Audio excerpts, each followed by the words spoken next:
好，我们第二场次的论坛正式开始。那我们这一场论坛呢，我们会聚焦在性别暴力、家庭暴力幸存者的支持体系，并且呢，会由联合国大学全球健康研究所政策研究负责人 Lopes 博士进行40分钟的专讲。那专讲之后呢，国立暨南国际大学社会政策与社会工作学系特聘教授、国立暨南大学家庭暴力研究中心主任王Pei-Ling教授也会一同来参与约20分钟的语谈。所以到时候呢，我们也请各位与会的贵宾，我们在发言之前务必先举手，然后经主持人同意之后呢，我们再请发言。那我们座位上也都是有麦克风的，请多加利用。好，那么接下来呢，我们就请台北市政府社会局副局长林Shu-O副局长来为我们主持这个场次的论坛。欢迎副局长。好，各位来宾，还有就是关心我们性别暴力跟被害人保护议题的所有伙伴们，大家午安，大家好。那我想1点半这个时间应该是最容易吃饱的时候，想睡觉哈，所以大家可以那个活动一下筋骨哈，如果愿意的话，先站起来动一下。好，那我知道我们线上有我们 Dr. Lopes 在等着我们哈。我想这个性别暴力的议题其实是一个其实是跨专业跨领域，它不是单一的部门就可以来做到的事情。那过去其实我们台北市政府在这个性别暴力防治的经验里面呢，其实我们2007年开始，我们针对这个性侵害的被害人，我们也有做一站式的服务。我们从2007年就开始了，慢慢的我们从后来我们在2010年，有一个简报没帮我放，就是2010年的时候呢，其实我们正式启动我们的一站式的服务。那后来我们也逐渐的发展成双轨制。那双轨制就是说呢，其实我们现在总共一站式服务的医院其实有6家，那也把19家的这个验伤责任医院也带进来，所以就是希望说可以在这种透过在被害人最脆弱的时候，可以在短时间内集结各项的这个专业人员，不管是司法的、医疗的、心理的、社工的这些工作人员呢，在他最脆弱的时候，可以避免让他不断重复陈述，就可以在我们的服务体系里面得到最好的资源的帮忙哈。那这个其实是我们台北市的一个这个现况，就是在我们一站式服务的这个状况。那下一页，那再来就是其实也随着这个性别暴力的这个大家也都知道这个现象，早上的几位讲者呢，其实他们你帮我按好，就早上的几位讲者其实都有提到这个性影像的这个议题。我们其实在去年1年，我们也接受到大概1000多个这个网络平台的这个申诉，所以我们透过一些法律的机制呢，除了请这个平台业者要除下架，我们也透过一些裁罚或者是限制接取。那大家可以理解吗？就是我们在过去的这1年里面，有好多的，刚刚早上有这个英秋的执行长有问到说，那个怎么样让平台的业者可以就是16岁以下，他可以限制他。但我们觉得这个其实确实是非常不容易的，所以我们在这个限制截取上面，我们看到好多的平台业者其实都是在我们的范围里面，像 Abreu， 还有就是大家耳熟能详的大平台都有这些性影像，我们都会要求他透过发公文或者是相关的机制、法律的机制，然后去进行裁罚或者是限制截取。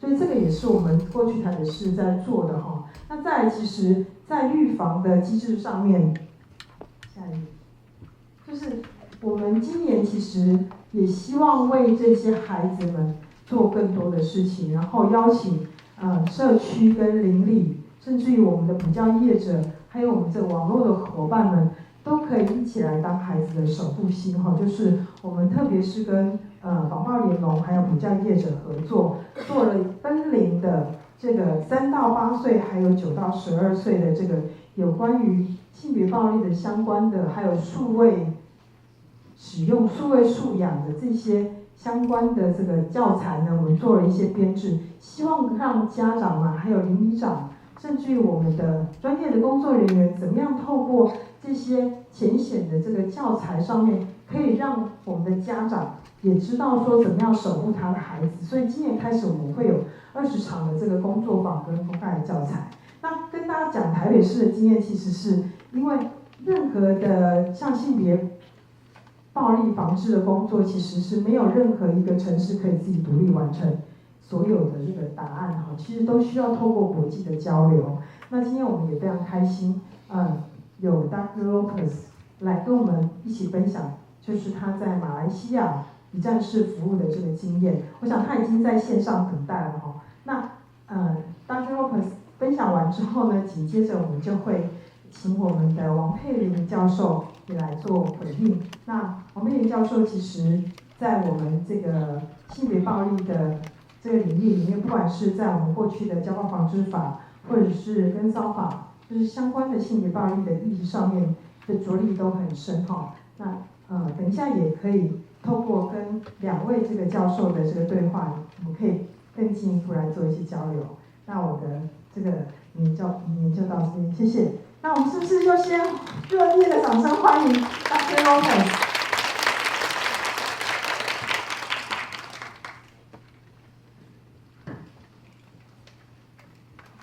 Thank you very much for this introduction, and good afternoon to all present. First of all, an apology that I cannot be there in person, but it's due to external circumstances. But I would like to thank very much this invitation by the director of the Taipei Women's Center to be here presenting the work that the United Nations University is doing in Malaysia related to the One-Stop Crisis Center and the response to gender-based violence survivors. So I will start my presentation. I hope you can see my presentation, yes? Good. So I will start this presentation to remind everyone that intimate partner violence, that is one form of gender-based violence, affects everyone, irrespective of their education, their age, their social class. So according to the World Health Organization, the more recent estimates indicate that 1 in 3 women experience intimate partner violence in their lifetime globally.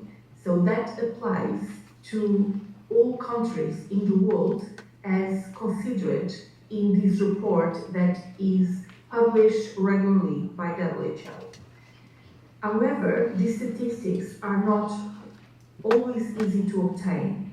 We believe that this value of 1 in 3 is underestimated because it's based on self-report, and as we know, intimate partner violence is not consensually recognized, and many women and girls, they don't have the information to consider that they are being victims or survivors of abuse.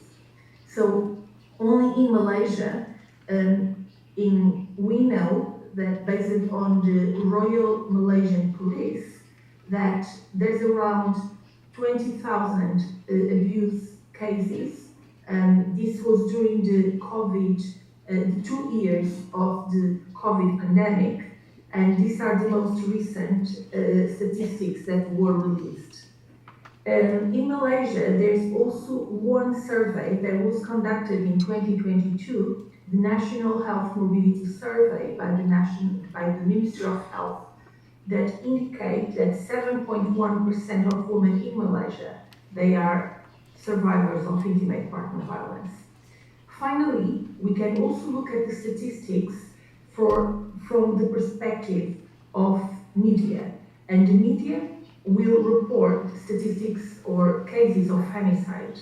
So if you look at a femicide in Malaysia, there are on average 2 reported by month.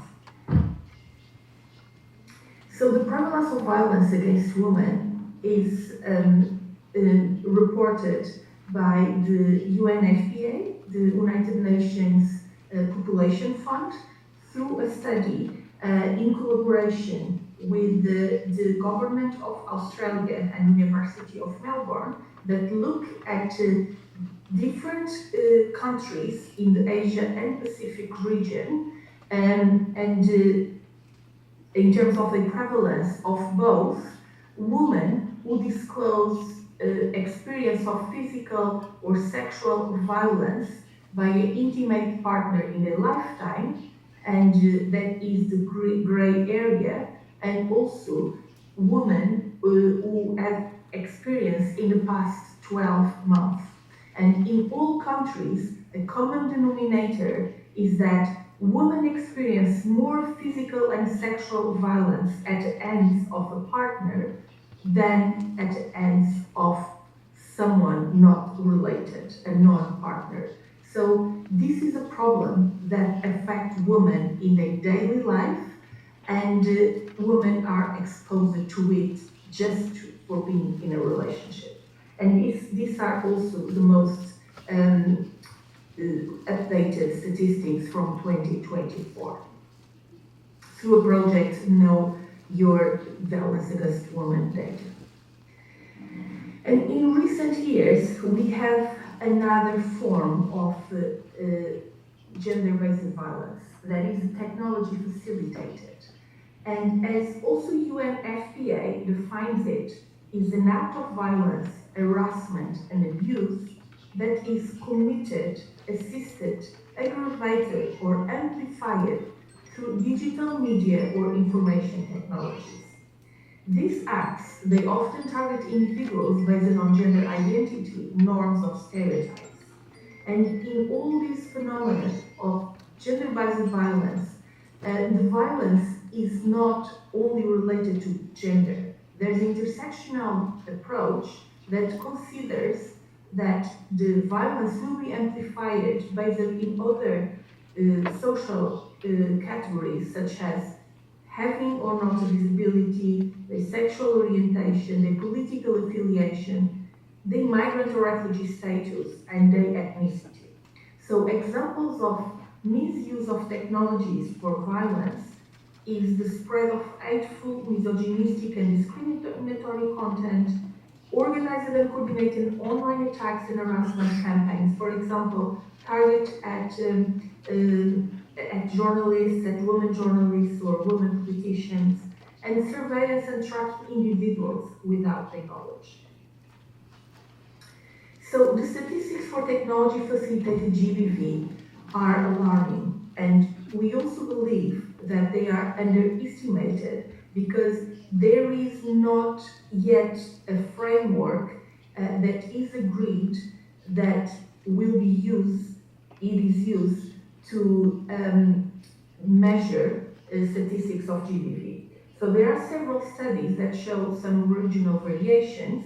For example, a study in 12 countries in Arab states, Eastern Europe, Central Asia, they consider that this problem affects 50% of women, and other studies in sub-Saharan area, sub-Saharan Africa, Europe, and United States consider that in average is 28 to 23% of women. So in Arab states it can go up to 60%. So in a nutshell, we can consider that globally 58% of women experience harm due to technology-facilitated GBV, any form of digital violence or harassment. 60% of these acts are perpetrated by men, and in 50% of cases, these acts, they have impact in the willingness to live, and 30% of gender-diverse individuals report severe mental health impacts from online abuse, and in many cases that culminates in suicide. So what I would like to discuss today, what I bring to present you in this important celebration of International Women's Day in Taipei is a study that we have done in Malaysia that was launched last year that will look at portraits that are the archetypes of survivors of intimate partner violence in Malaysia, and also what are their journeys. Often their journeys are forgotten because it's not easy to trace what happened to gender-based violence survivors after they left the legal system or just after they report. And we know that these journeys are extremely complex, and once someone is affected by violence, this will be a trauma that will continue to the rest of their lives and not only affect women, but they affect their children and their family and their profession and their professional career too. So why Malaysia? Because the United Nations University Global Aid Institute is based in Kuala Lumpur, and we work very closely with the government, with the Ministry of Health and the Ministry of Women, and this was a study that was commissioned by the government to understand the extent of gender-based violence and the quality of the response to the survivors. So Malaysia is a pioneering country in terms of the response, mainly because it was the first country in that region to create the One-Stop Crisis Center that provides support to survivors through medical, legal, and judicial response. So after this first One-Stop Crisis Center, there was a continuous effort to improve the quality of the services and also diversifying the response in terms of policies and laws. For example, there was amendments to the Domestic Violence Act in 2017, and recently, 2 years ago, there's an anti-stalking law. There's also an important characteristic of the response in Malaysia, that is the strong collaboration with civil society organizations. And finally, Malaysia is a signatory of the Commission of Elimination of all forms of violence against women.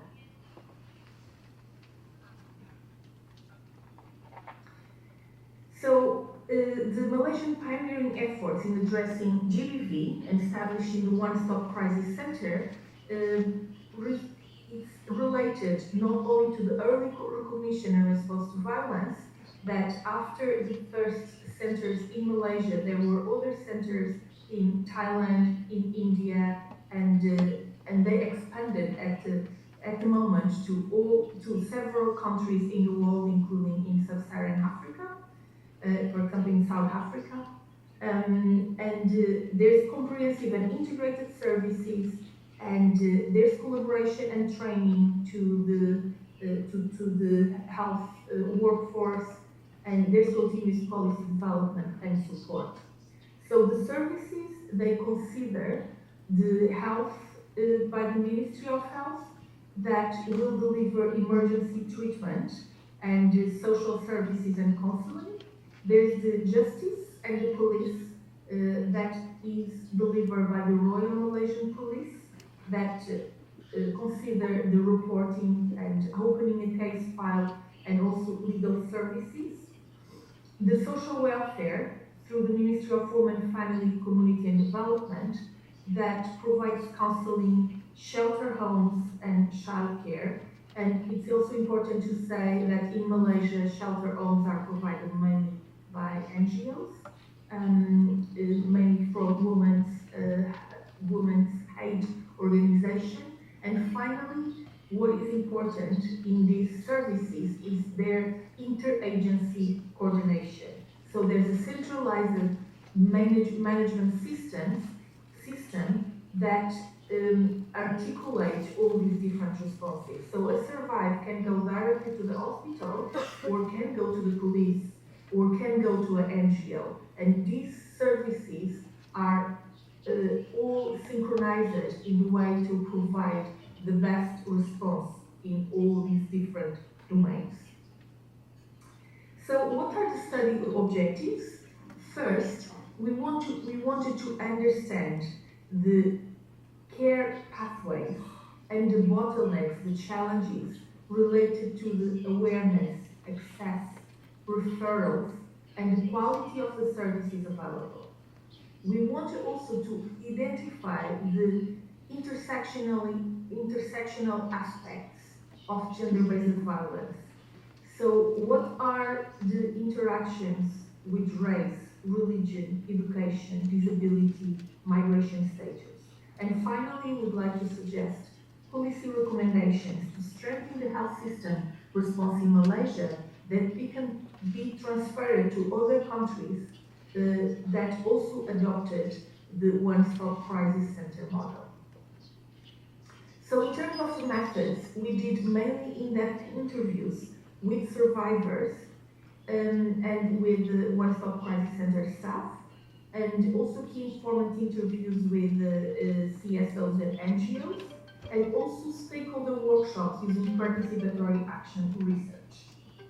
So these survivors were selected using snowball sampling, but with a focus on intersectionality, to consider various factors. So we have diverse picture of different characteristics of the survivors. For example, we intentionally try to recruit for the interviews refugees, not only women but men, and survivors from different ethnicities in Malaysia. And the main ethnicities in Malaysia are the Malaysian Chinese, Malaysian Indian, and the Malay.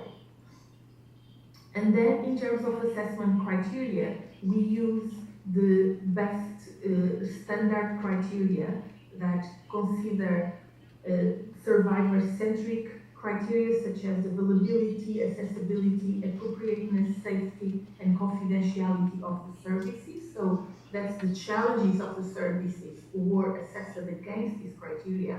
And then we did some thematic analysis based on personas, so we could have these different snapshots of survivors.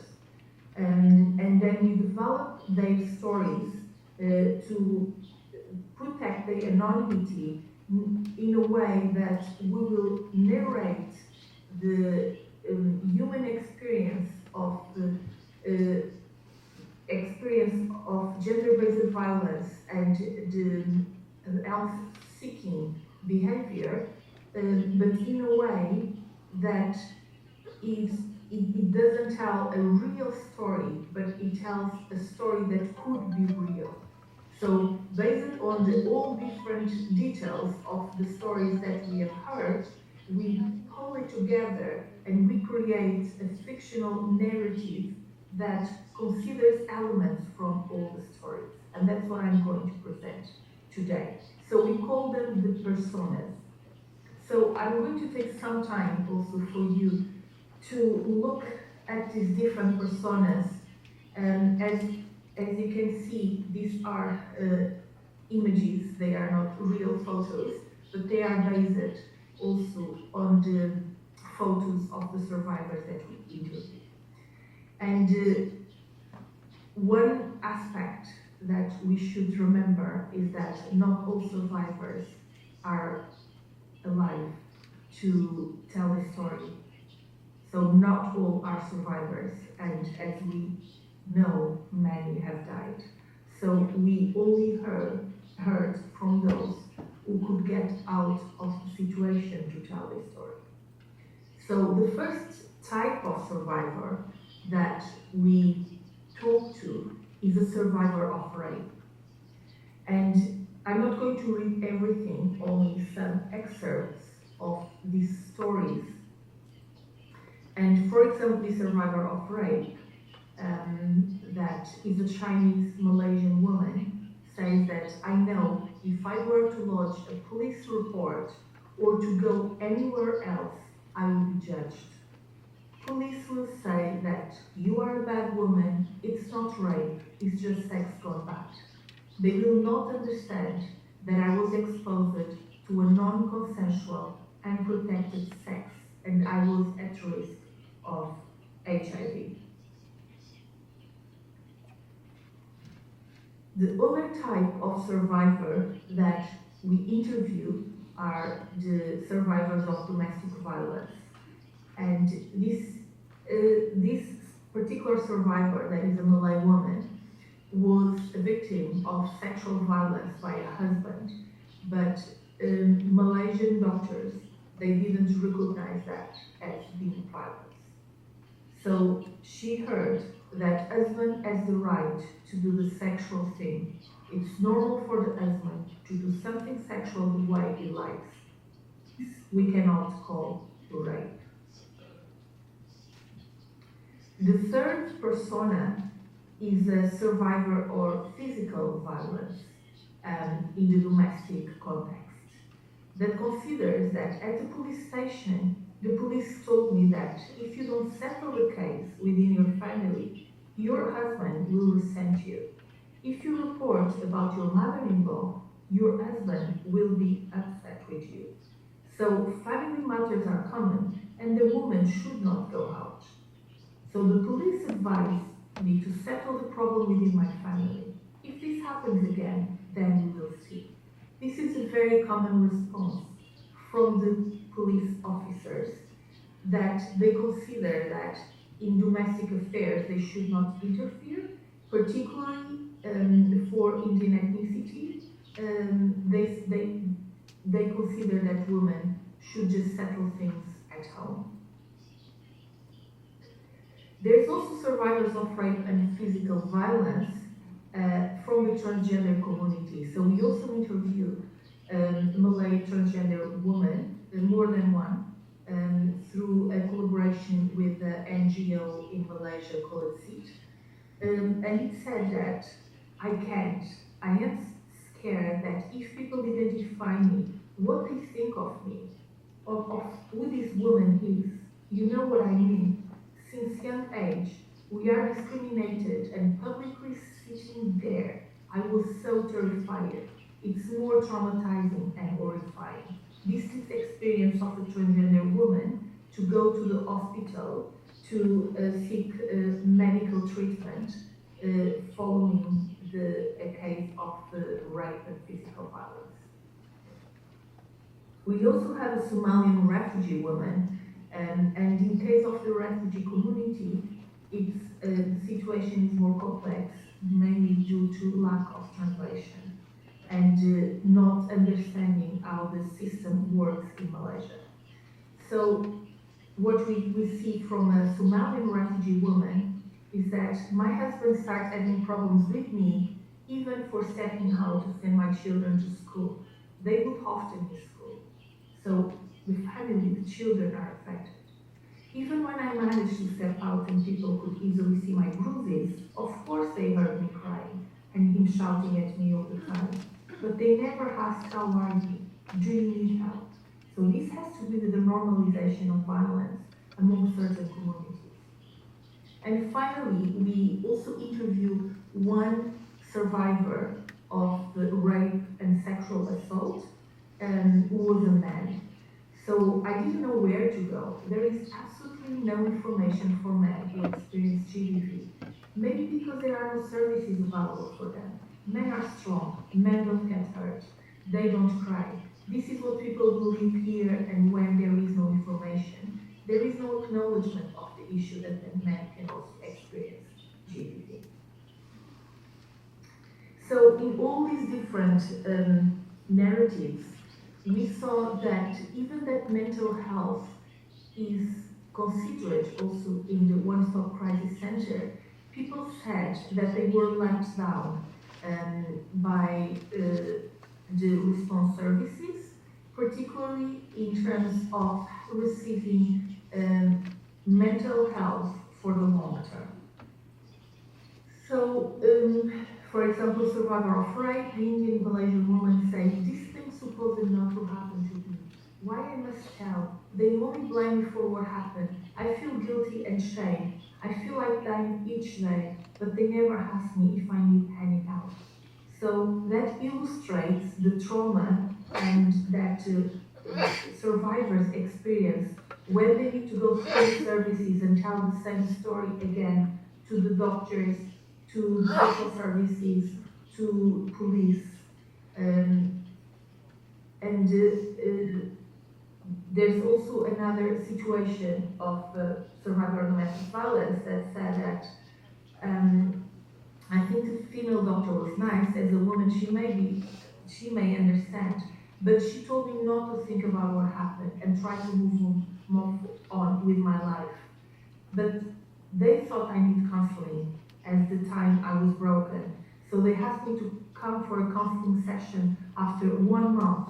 And then I remember I got a call once to remind me to come, but I didn't go since it was so late. And my friend in NGO helped me to get support. So the NGOs, they provide this mental health counseling because in the one-stop crisis system, it's not easy to give an immediate response and have psychologists and psychiatrists available for each survivor immediately and for the long term. So what are the pathways and journeys to care and justice? So it's not linear.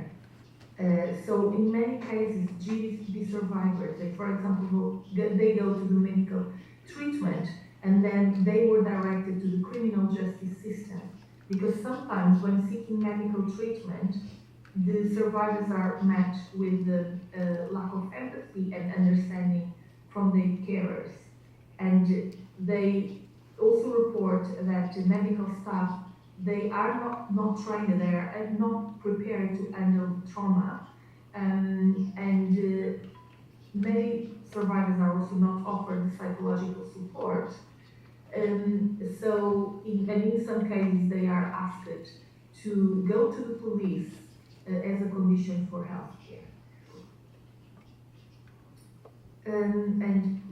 And sometimes they go to the medical treatment, they go through the criminal justice system. There's another case of violence because this is never a one-off event, and they go back to the hospital, and then when they decide maybe to go to the legal system and after reporting to continue the case, the prosecution for the perpetrator, and in the meantime they need to go to the shelter.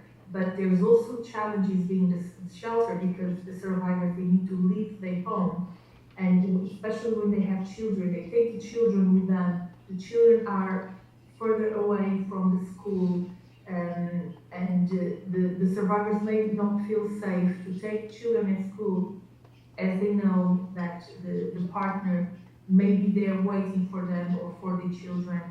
So the situation is complex, and sometimes they go back home to the domestic home, and after a while the violence starts again, and they initiate this journey.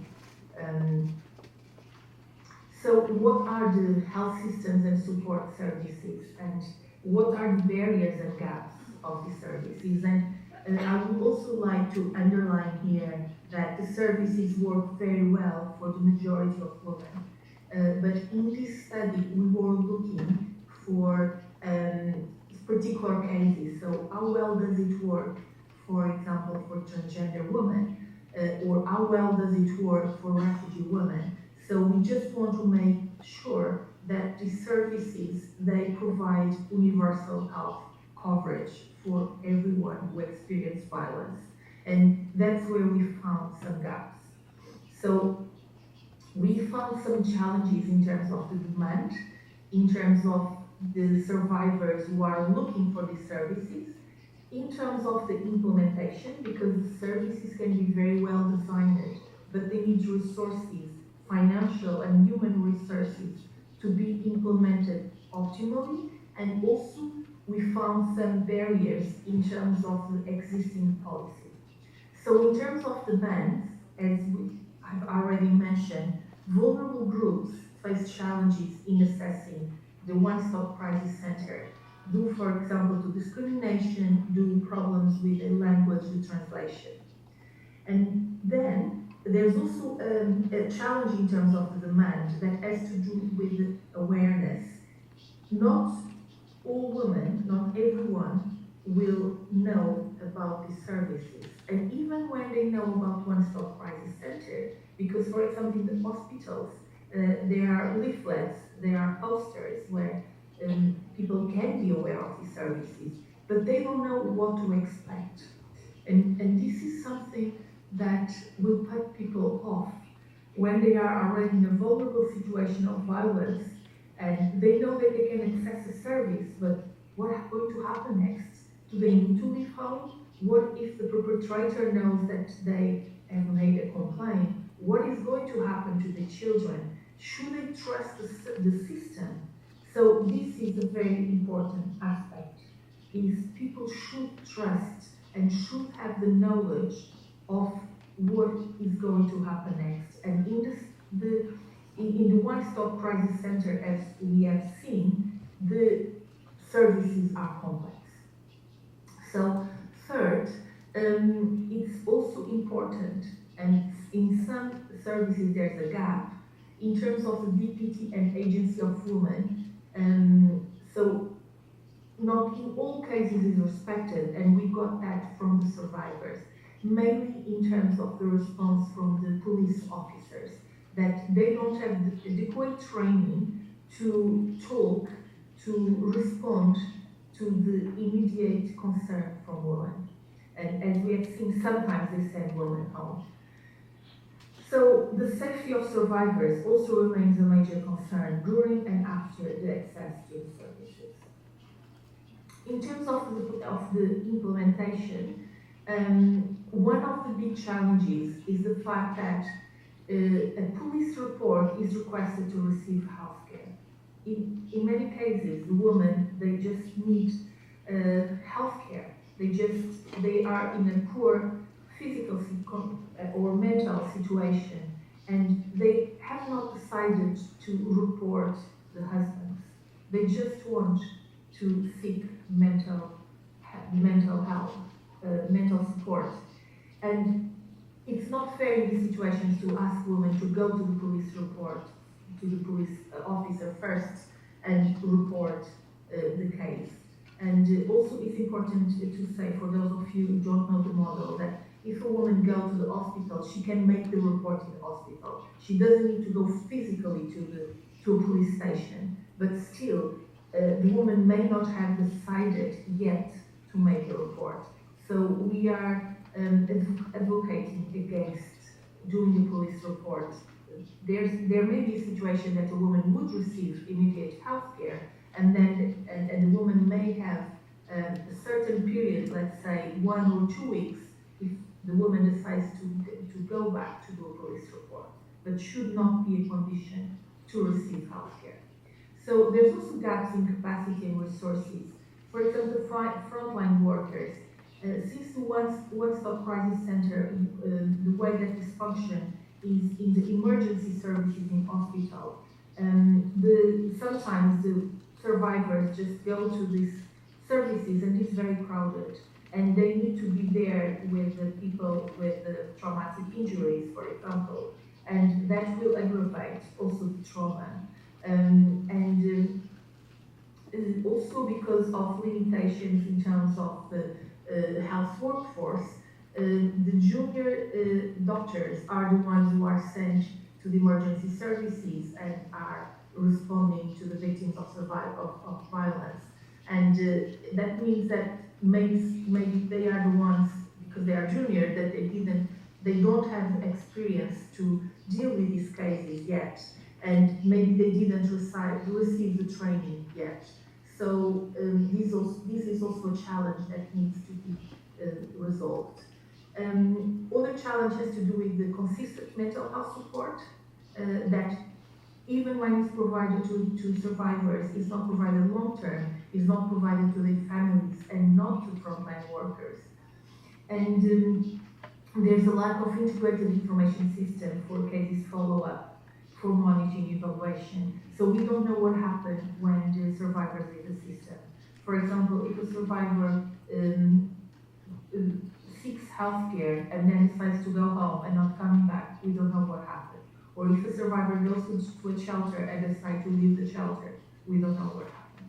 We just know what happened when the survivor frequently come back to the system due to another episode of violence. And finally, in terms of the policy, affordability is a concern for low-income refugee and other foreigners, but in Malaysia, this works very well. So the service is free for nationals, but refugee and other foreigners, they need to pay a small fee, but sometimes the small is even big in the according to their financial capacity. So we are also advocating to eliminate any kind of fee for survivors. And in this study, it's not very clear how the interagency coordination is done, but it's something that we can explore further. And there's also a policy challenge with forensic evidence that can be collected after a police report is made. So we are also advocating to use approach from other countries that as soon as a survivor reaches the One-Stop Crisis Center in a hospital, forensic evidence is collected because there's a period of 48 hours to collect evidence. And then the survivor can go home and only if decides to do a police report, then forensic evidence is going to be utilized.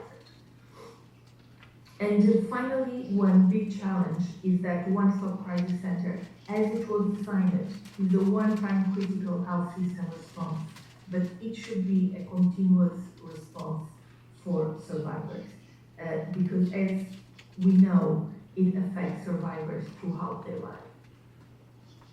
So what are the recommendations? So for different problems, there may be some solutions. So one of the solutions is to revise the standard operating procedures for better implementation and to ensure safety, non-judgmental care and respect for privacy, consent and agency. Establishing monitoring mechanisms for SOPs. In terms of the limited capacity building, I think it's important for staff at police stations, at hospitals, to receive continuous training that focus on trauma-informed person-centered care. And finally, short-term crisis response without long-term follow-up. It can be solved by developing long-term intervention plans for survivors with continued mental health support and also creating programs for violence-free life trajectory for survivors and their children. So the key takeaways is that every survivor journey is unique. Informed consent is important for all procedures. Agency and choice should be key. Recovery is a long-term path. And great design needs greater execution. So One-Stop Crisis Center model is pioneer. It works, but it can always be improved. So implementation is key to success. And finally, tackling online GBV is also very important. So we didn't consider that in this study because it's very difficult to identify survivors of online or technology-facilitated GBV. So we still need international agreements and protocols to facilitate cooperation in investigating and prosecuting online GBV cases. And for that, we need to enforce stricter policies against perpetrators with the collaboration of social media and online gaming platforms. We need to create more awareness campaigns of what is considered violence online. And the platforms, they need to be accountable. And they need to be designed by safety by design measures, ensuring that there's a quick, swift action against violators and integrated victim-centered support in the platform. So, to strengthen the state response, the government response, we need strong political will We need to increase budget allocation to improve GBV and human rights services. We need to align national and state laws with international women rights commitments. And very importantly, especially for technology-facilitated GBV, we need to enhance data collection and use evidence-based policy making. Thank you very much.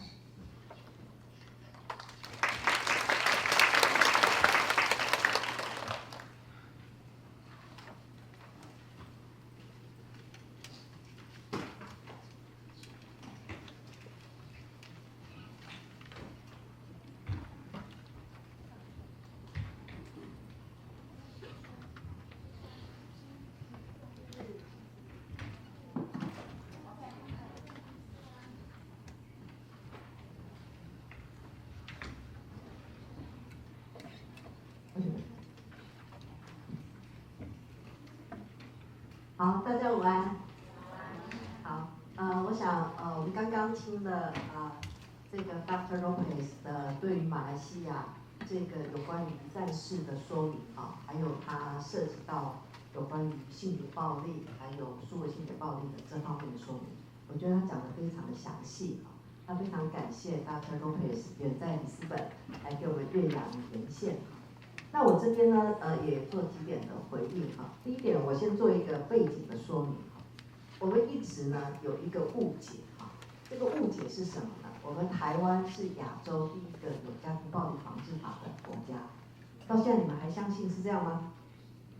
不是事实上不是第一个是马来西亚在我们亚洲地区，第一个是马来西亚。马来西亚呢，他们在1994年就通过了家庭暴力防治法。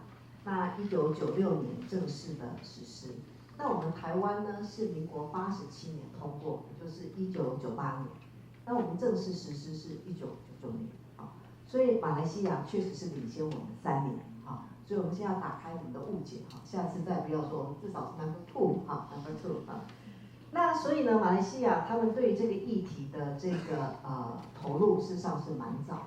所以这个One-Stop Crisis Center， 我们讲 OSCC 或者说一站式呢，他们是在1994年就设立的所以至今已经超过30年超过30年。坦白讲，这个是非常先进的一个措施。刚刚我们副局长也提到，我们台北市一站式这个历史也不过10来年那我们全台湾开始推动这个相关的这个方案，譬如跟性侵害有关的，就是性侵害减少重复惩处制度。那这个大概也是从民国90几年开始，也是只有10几年那我们推动的这个家庭暴力安全防护网，这也是一个跨网络的合作在这个县市针对家暴、亲密关系的高危机案件，这个是大概也是从民国100年开始，所以到目前为止也是10几年所以马来西亚这个 OSCC 方案，坦白讲是一个非常先进的一个方案那他们的特殊地方就在于说，他们是设在医院里面那可是医院里面，就像刚刚 Dr. Lopes 讲到的，医院它只是一个当下一个危机的时候，或者是一个受伤之后的验伤采证的这种一次性的服务在医院。那完了之后呢，他还是必须去转到相关的社福部门吧，或是警察，或者是到这个社福部门，或者是后面的后续的长期的咨商服务。但是呢，他们跟我们台湾不一样的地方是，我们在台湾，我们依据我们的性侵害犯罪防治法，还有家庭暴力防治法，我们在台湾各地设有家庭暴力防治中心。所以呢，我们基本上比较好的地方就是，我们有一个地方的中心，能够去 hold 住全部的通报案件，以它为中心去连结相关的网络资源。那马来西亚就我所了解，他们是靠的大部分都是 NGO， 并没有像我们台湾有这么一个的家庭暴力防治中心那所以呢，这就是台湾呢，我们是一个非常特殊的设计，因为我们有法律，然后我们有强制通报的制度，所以我们整个的案量呢，坦白比起来是多很多刚刚 Dr. Lopes 提到说，在疫情那段时间，2020到2022，大概统计那2年，警方统计的家暴案件大概1万多件，不到2万件。那我特别也去上网查了一下资料，他们呢在马来西亚的人口是3400多万，台湾是2300万，好，我们少了它1000万左右，好。那在2024年呢，马来西亚的家暴案件跟警察报案的案件是，你们猜几件？他们不到1万件，只有7000多件。好，那台湾呢？你们觉得几件？我们台湾啊，我们台湾在2024年通报出来是85000多件。好，85000多件。那我们有6万多位被害人，因为有些被害人是重复的受报再通报，所以这样看起来，坦白讲，我们台湾你要说是比较严重吗？我个人认为并不是，有时候愿意出来，这是一件社会的进步，以及可能对这个服务是有信心的，是有信心的。但是呢，同时呢，我们也可以感受到。我们的工作者的压力就特别的沉重，不管是社工，不管是警察，不管是检察官，不管是我们法官，但是呢，我们这样子走过来，我们这样走了也20几年，不到30年，至少有20几年。我们像刚刚 Dr. Lopes 在他提到的，他举了几个例子，访谈了这些被害人，不管是性侵的或者是家暴的。我们都可以看得到，还是存在一些服务上、输送上还有观念上的问题。那你说我们台湾没有吗？台湾走了好像比较扎实，或是说比较扩大一点。就说我们这几年20几年来，我们的这个议题是进步很快，但是实务上坦白讲，因为我们在做研究或者是实务工作者，他可能也是可以感受得到，我们还是有一些问题都是存在，包括态度上。包括观念上，尤其是像我们现在在谈的数位性暴力这个议题，为什么很多被害人走不出来？因为他走出来之后，他第一个就是被责备，为什么你会有这些相片？所以我想这些议题呢，不管我们走了多远，我们走了多么的扎实，但是我们 always 要记住，我们这个社会上对于这些议题，我们还是存在需要改进的。那我想马来西亚这个 Dr. Lopes 提出来这些，可以给我们帮助我们再省思，这是第一点，我要做一个背景的说明。那第二个说明就是针对这个数位性别暴力的这个刚刚Dr. Lopes 提到的，他提到世界的一个相关的调查大概是58%。那我们早上从我们面前老师的报告当中也知道，我们的研究当中做出来，我们台湾的盛行率是59.4%。所以各位是不是都差不多？其实差不多。所以各位不要轻忽这个数位性别暴力议题，这个在全世界，不只是在台湾，在全世界都是一个我们现在非常严重必须面对的议题。那他在里面没有特别提到影像性暴力，但是早上念轩告诉我，影像性暴力就是大家最关注的，跟性影像有关的。我们台湾的比例，我们做出来是10.4%，也就是1成。那这里面包括年轻人，我们那个研究没有做到未成年人，因为未成年人不是我们那时候的研究范围。但是包括国外的调查，国外的文件都告诉我们，未成年人的比例只会更高。所以我想这个议题非常需要大家关注，非常需要大家关注。那刚刚 Lopes 所提到的一些建议包括就是说建立一个全球的协议跟合作。对于这样子调查的起诉呢，要一个全球的合作，这一点我非常的赞成，因为这已经是无国界了，这已经绝对是无国界了。那这无国界的一个案例，我想这个在数位时代更是我们的挑战。所以说他提到的，应该全球要有一个协议跟合作调查，来调查起诉数位性别暴力案件，然后促使这个数位平台负起责任，善尽教育跟管理。这个部分我非常的同意。我想这个东西就是重复再告诉我们，这些都是我们未来应该要推动的事情。那第二个，我想在接下来我想再回应的就是说，因为今天的主题是 gender-based violence， 就是说性别暴力。那性别暴力的涵盖面是蛮广的，包括我们提到的亲密关系暴力，包括这个性侵害。包括跟踪骚扰，包括性骚扰，这些都是列入世界上在做数位性别暴力议题讨论的一个重要的内涵。好，那我今天呢要特别提到的是有关于亲密关系暴力这个议题，因为刚刚在 Dr. Lopes 的报告当中也提到好多的是属于家暴的被害人。那在我们台湾，我刚刚有提到2024年，就是我们现在能够拿到的最新的统计，2024年有8万多件的通报，那总共有6300多位的被害人。那这里面呢，6300多位被害人当中呢，有超过1/4是男性，是男性。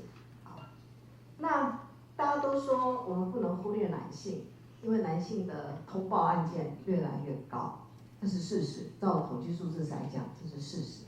但是呢，我们最近在做一个调查，在做一个研究当中有发现，越来越多叫做相互通报的案子。好，这样各位听懂吗？我是被害人，可是我到了现场，警察到了现场啊，看到这个男的搞上也流血，因为你一定会保护自己嘛，保护自己你不是这个，我们还是有能动性嘛，对吧？所以到现场很难判断，所以2个都通报，或者是说2个都说我是被害人，所以这种就是互为的案件越来越多，越来越多情况下，我们男性的被害人统计数字就越来越高。但是我要想请各位来思考的是，只要是外表有伤，就是被害人吗？在这种互为的案件当中，我一直觉得，我们应该还是要重新回来思考，什么叫做亲密关系暴力？什么叫做亲密关系暴力？我们并不能够说他也有羞辱我，或者是他也有怎么样，或者是怎么样，我们就从这些东西就来判断，这就是亲密关系暴力。亲密关系暴力的本质，我觉得我们法律要介入的，还是要回到这种权力控制的角度来思考这件事情，不然的话，我们的案量只会越来越多，我们相互通报的案量只会越来越多。那这样子对我们再多增加多少社安网的社工，再增加多少的警察，再增加多少的法官，我觉得 always 是不够用的。所以我觉得这一点我是要特别提出来，就是性别暴力这个议题，那个性别暴力它本身涵盖着对于一个性别对另外一个性别的一种权利的掌控，这个议题要回到我们核心来思考，不然我们的这种互为的案件就是会越来越多。那再来最后一点，我想要回应的就是说，以被害人为核心的服务跟网络合作。为什么我这次也特别有感？包括刚刚这个Dr. Lopes 提到的这个 OSCC， 基本上也是一个跨网络的合作。那就像我刚刚所提到，我们台湾推动几个方案也都是跨网络的合作。但是呢，在跨网络合作的时候呢，我们就发现到说，大家是不是真的以被害人为核心这个议题呢，是有待考量的。怎么说呢？我们就看到以这个家暴案件来说，好，以亲密关系暴力案件说，我们社工服务的被害人，我可以以被害人为核心，但是我们同时也有服务相对人。那你服务相对人的时候，你是以谁为核心？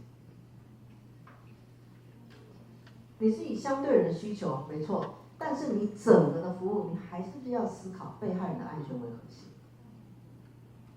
对吧？但是我们现在发现到，好像并不是如此。所以有时候我们在网络合作当中呢，我们那个中心理念呢，我个人是觉得有时候是会偏掉，有时候是会偏掉的。所以这也是我在看的这个读了 Dr. Lopes 的这个报告之后呢，我也反思了我们台湾的状况，就提出来上述几个我的想法。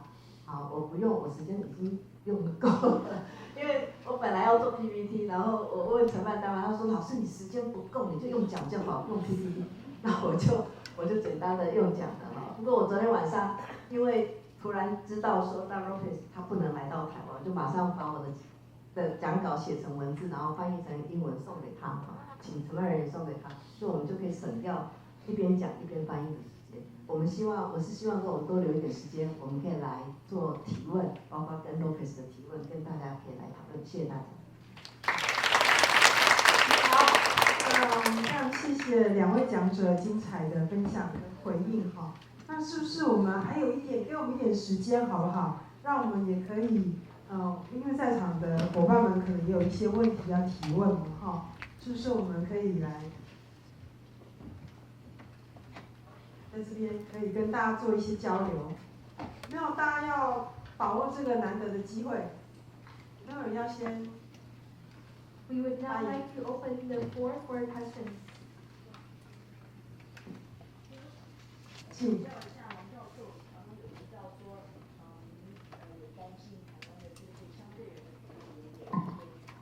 是可不可以再多给我们一些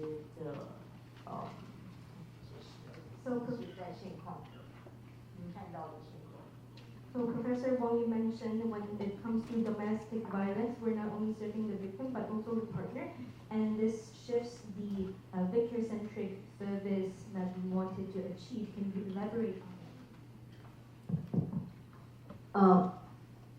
我讲一个，就是我们最近就是做了几个重大案例的这个检视，哈，包括我们到了监所去访谈了这些杀妻杀夫的这些受刑人，好，那我们也发现到说，就是也访谈了这些工作者，实务的单位的工作者。那我们的发现是说，当我们在做这个个案服务的时候，当然我们社工服务的实务被害人，我们是对着被害人，没错。但是呢，我们当然也有行为社工，对吧？我们也有一般的相对人服务的社工，是对着我们相对人。在这个服务的时候呢，每个人都会为你的你服务的个案的福祉来说明，这些都没有问题。但是呢，我们就发现到说，我们做这些服务最重要的一个目的是什么？最重要的一个目的还是要去降低这个行为人对被害人的这种伤害，这是最核心的。但是你不能只是说，因为相对人的这样那样，所以我们去合理化他的行为，去接受他不得不的这样子的行为。我们整个的一个服务，我们还是要回到这个降低这个暴力，这个才是我们的核心。我要讲的是这个，我不晓得这样子够不够清楚，谢谢。So recently we've evaluated several major cases. For example, we conducted interview in jails on the murderers and also the social workers at the front line. Of course, when it comes to social workers, they serve the victims. There are also social workers who serve the perpetrators. They are all working for the welfare of the person they serve. But our ultimate goal is to reduce the harm caused by the perpetrator on the victim. So we cannot resonate their action just simply because we are serving them. The main purpose is still to reduce the harm. 好，那还有没有？请。各位好，我是陆底社基金会的那个追求，我想问就是教授一个，因为他主要研究是马来西亚的案例哈。那以台湾案例而言，其实台湾的婚姻暴力，就是数位性暴力部分比较多，还是在如果以亲密关系而言，是以那个非婚姻关系的暴力为主。那其实这几年开始发展到亲密关系，就是婚姻暴力里面开始数位性暴力案件越来越多。包含就是性行为的时候强迫拍摄录，然后威胁恐吓，要离婚的时候威胁恐吓要净身出户，或是不能取得孩子监护权，或是透过他的性向来威胁其他的事项的部分。我不知道马来西亚就是有没有类似的一些状况这样。那第二个就回应佩玲老师哦，佩玲老师刚刚讲到问题，是我们很早就发现了哈，所以可能要拜托佩玲老师，你要跟中央倡议一下哈，不要再以家庭为中心哈，以被害人为中心，去辨识什么叫做真正的亲密关系的被害人，这一部分其实是相当的重要性的部分哈。因为现在到现在的状况，其实以家庭为中心产生很多一些状况跟问题了哈，那可能导致真正的被害人其实更不敢出来求助，这一部分是相当重要的。谢谢。So my first question goes to Dr. Lopes. You mainly conduct research on cases in Malaysia, But in Taiwan, when it comes to TFGBV, many of the relationships happen in marriage. For example, in recent years, we found out that, for example, partners may take explicit videos or threaten them to distribute these videos when they are talking about divorce, and using this as a pressure for financial distribution or for the right of childcare. What is your experience on this, and also what is your look on this? And for Professor Wang, I believe you pointed out a very important point when it comes to the discussion of domestic violence. So we should really implement victim-centric service, and we really need to identify the rights of the victims and also identify who the true victim is. Thank you very much for your question, and that's the reason also that I added the technology facilitated GBV to my presentation, because through the interviews you realize that there's nowadays no clear distinction between the online and offline violence. If you have offline violence, we also have, there's some involvement of the technologies, as you rightly pointed, for extortion, and for also surveillance, and particularly with the younger groups, younger women and girls, adolescent girls, it's a practice that is very common in Malaysia, and there was recently a forum on technology facilitated violence organized by UNFPA Malaysia, just to bring survivors of these cases. So we were not able to capture it in the study in a very systematic way, but I think this needs to be done. The challenge you have at the moment is conceptually, and also conceptually too, we have a definition of technology facilitated violence. So it's not something that happens outside normal context of violence. We know there's a continuum, online and offline, and the offline is aggravated, but also there are situations that may start online in terms of cyberbullying, in terms of stalking, and then continues offline. So thank you for that question. I think this is something that we definitely need to tackle. 非常感谢您的提问。那么这也是为什么我刚刚在我的简报里面特别包含了数位性暴力这个部分。在我们进行采访的时候、访谈的时候呢，我们发现就是最近会出现一个现象，那就是线上跟线下的界限是越来越模糊的。有时候我们也会看到在线上的数位性暴力逐渐转换成实体的这样子的暴力的情形。那么在马来西亚，数位性暴力对于年轻女性的影响尤其的严重。最近我们也在联合国人口基金的马来西亚办事处举办了一场这样子的线上会议。那么当然也探讨了年轻女性的数位性暴力的这样子的议题。那很可惜我们没有办法把它系统性的纳入在我们这一次的研究里面，但我相信是有必要再进行深究的。那么当然一开始数位性暴力可能对我们来说只是一个概念性的这样子的一个问题，但是现在的确随着这个线上线下的界限越来越模糊，我们也看到了有些可能一些数位性暴力是从网暴开始，从网络的跟骚开始，逐渐的转换到了实体的这样子的暴力现象。好，那我想其实确实就是在这个数位时代下，过去我们在谈这个亲密暴力的时候呢，其实可能仅止于表面上的肢体暴力、精神暴力。可是现在因为科技工具的发达，所以让这个数位时代下的暴力形式更超乎我们的想象。刚其实我想那个王教授有提到说，我们还是要回到这个暴力的本质，其实是跟权控的议题有关。那这个权控的议题，其实我们常常会被权力给混淆。就我所有的权利，就是加害人说他有权利做什么做什么，这个时候就会衍生到刚刚提到的这个互为这个相对人的时候呢，权利是讲谁的权利？我们还是要回到那个权控的议题，去思考说怎么样去帮助真正的被害人，在安全的环境下，他可以得到他需要的服务。我想这个可能是我们要持续努力的。那我想时间的关系，我们今天也谢谢 Dr. Lopes 还有我们的教授。那是不是我们这个 session 就到这边？好，谢谢大家，谢谢。Thank you, Dr. Lopes, for joining us tonight. Thank you very much. 好，谢谢 Lopes 博士带来精彩的演讲哦。那我们也谢谢王教授的语谈，也谢谢我们林副局长的主持。